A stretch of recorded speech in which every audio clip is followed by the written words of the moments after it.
Sur la zone.org, ô plumes facétieuses, esprit retors, nous ouvrons grand la porte à un nouvel appel à texte dédié à la plus improbable des légendes qui hantent déjà nos couloirs.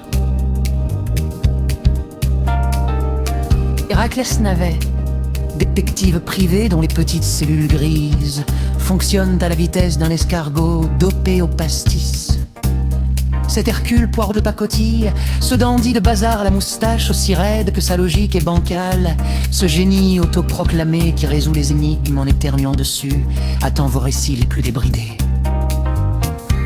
Qu'il s'agisse d'un meurtre dans un manoir, où tous les suspects sont des légumes, d'une disparition de chaussettes dans une abeille truffée de moines soupçonneux, d'un vol de napperon en dentelle belge ou d'un fantôme qui ne supporte pas le thé Earl Grey.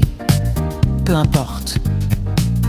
Héraclès Navet, avec son accent improbable, son melon trop petit et son ego trop grand, saura, comme toujours, faire briller ces fameuses petites cellules grises jusqu'à l'absurde.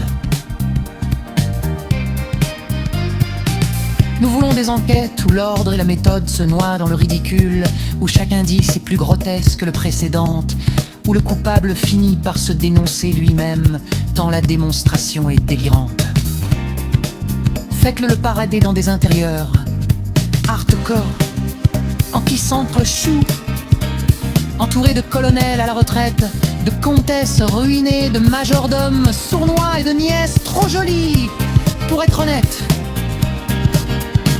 Laissez-le aligner ses théories avec la solennité d'un paon faisant la roue, brandir son index, comme s'il tenait la vérité absolue, puis trébucher sur le tapis perçant au moment précis où il allait tout expliquer.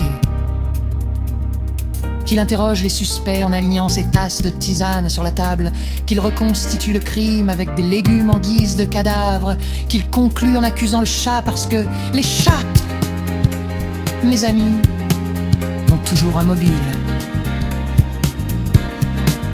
Nous nous en moquons. Seul compte la loufoquerie la plus pure, la plus respectueusement irrespectueuse envers le grand modèle belge. Pas de passé, pas d'enfance, pas de trauma.